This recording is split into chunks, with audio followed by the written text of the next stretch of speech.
بسم اللہ الرحمن الرحیم۔ السلام علیکم۔ خانہ کعبہ کے سائے میں حضرت عبد المطلب کے لیے ایک تخت بچھایا جاتا تھا۔ عبد المطلب آ کر اس تخت پر بیٹھ جاتے، ان کے سارے بیٹے ان کے ارد گرد بیٹھتے، لیکن اس مسند پر کوئی نہ بیٹھتا۔ ایسے میں اگر حضور نبی کریم صلی اللہ علیہ وآلہ وسلم تشریف لے آتے تو سیدھے اس تخت پر جا بیٹھتے۔ اس وقت آپ بہت چھوٹے تھے۔ آپ کے چچا آپ کو تخت سے اتارنا چاہتے تو عبد المطلب انہیں روک دیتے اور ان سے کہتے، میرے بیٹے کو کچھ نہ کہو، اللہ کی قسم اس کی بہت بڑی شان ہوگی۔ یہ کہنے کے بعد عبد المطلب نبی کریم صلی اللہ علیہ وآلہ وسلم کو اپنے ساتھ بٹھا لیتے اور آپ کو دیکھ کر بہت خوش ہوتے۔ اس واقعے سے ثابت ہوتا ہے کہ بچپن سے ہی آپ صلی اللہ علیہ وآلہ وسلم کی شان ظاہر ہو چکی تھی۔ آپ صلی اللہ علیہ وآلہ وسلم کی عمر 6 سال تھی کہ آپ کی والدہ آپ کو آپ کے دادا کے ننیال میں لے آئیں۔ ایک دن ایک یہودی نے آپ کو دیکھا تو بار بار دیکھنے لگا۔ آخر اس سے رہا نہ گیا، پوچھنے لگا، اے لڑکے تیرا نام کیا ہے؟ آپ صلی اللہ علیہ وآلہ وسلم نے جواب میں فرمایا، احمد۔ اس پر اس نے آپ کی پشت مبارک کی طرف دیکھا۔ اس وقت اس نے کہا، یہ اس امت کا نبی ہے۔ پھر وہ اپنے لوگوں میں گیا، اس نے انہیں بھی یہی بات بتائی۔ ان لوگوں نے یہ بات آپ صلی اللہ علیہ وآلہ وسلم کی والدہ محترم کو بتائی۔ اس پر حضرت آمنہ کو خوف محسوس ہوا اور وہ آپ کو مدینہ منورہ سے واپس لے آئیں۔ مکہ کے لوگ رات کے وقت ایک دوسرے کو کہانیاں سناتے تھے۔ سنانے والے کے گرد لوگ جمع ہو جاتے، سننے والوں میں ہر عمر کے لوگ ہوتے تھے۔ ایک روز ہمارے نبی اکرم صلی اللہ علیہ وآلہ وسلم نے اپنے ساتھی لڑکے سے کہا، تم ذرا میری بکریوں کا خیال رکھنا، آج رات میں مکے میں جا کر کہانیاں سنوں گا۔ آپ اس زمانے میں مکے کے نواح میں بکریاں چرایا کرتے تھے۔ یہ لڑکا بھی آپ کے ساتھ اپنی بکریاں چراتا تھا۔ اس نے جواب میں کہا، ٹھیک ہے، فکر نہ کرو۔ آپ اس ارادے سے چل پڑے۔ جب آپ مکے کے گھروں میں سے ایک گھر کے قریب پہنچے تو اس میں سے گانے بجانے کی آواز آ رہی تھی۔ آپ نے پاس موجود ایک شخص سے پوچھا، یہ کیا ہو رہا ہے؟ اس نے بتایا، ایک مرد نے ایک عورت کے ساتھ شادی کی ہے، اسی خوشی میں گانا بجانا ہو رہا ہے۔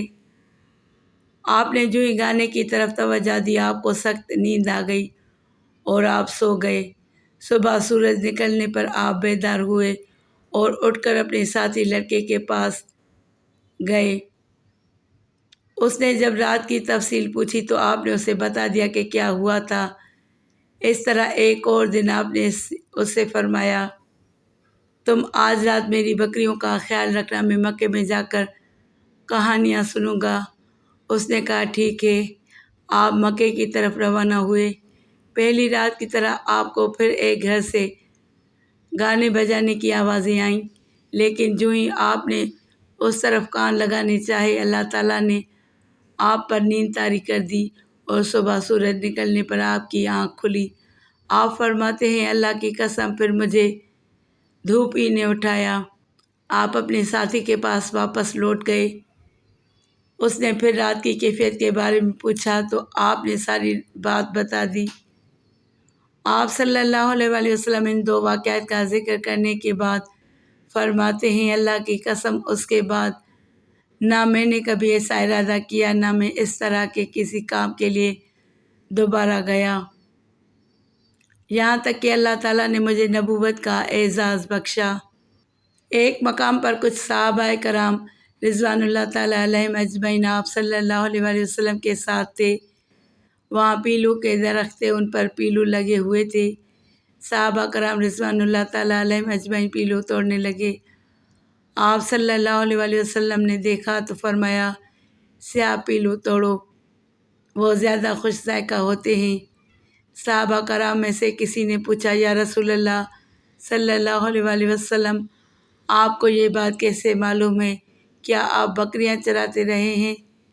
جواب میں آپ صلی اللہ علیہ وآلہ وسلم نے ارشاد فرمایا، ہاں، میں نے بچپن میں بکریاں چرائی ہیں اور کوئی نبی ایسا نہیں گزرا جس نے بکریاں نہ چرائی ہوں۔ میں اہل مکہ کی بکریاں چند کے رات پر چرایا کرتا تھا۔ قبیلہ لہب کا ایک شخص فال نکالا کرتا تھا۔ جب وہ مکے میں آتا تو قریشی لوگ اپنے لڑکوں کو اس کے پاس لے جاتے تھے۔ وہ انہیں دیکھ کر ان کے فال نکال دیتا تھا۔ ایک مرتبہ ابو طالب کے باقی لڑکوں کے ساتھ آپ صلی اللہ علیہ وآلہ وسلم بھی تشریف لے آئے۔ اس فال کے نکالنے والے نے ایک نظر آپ صلی اللہ علیہ وآلہ وسلم کو دیکھا، پھر اپنے کام میں مصروف ہو گیا۔ فارغ ہوا تو بولا، اس لڑکے کو میرے پاس لاؤ۔ ابو طالب نے کوئی خوف محسوس کیا اور آپ کو اس کے پاس سے ہٹا دیا۔ اس پر وہ بولا، اس لڑکے کو میرے پاس لاؤ جسے میں نے ابھی دیکھا تھا۔ اللہ کی قسم اس لڑکے کی شان ضرور عظیم ہوگی۔ ابو طالب فوراً آپ کو وہاں سے لے کر چل دیے۔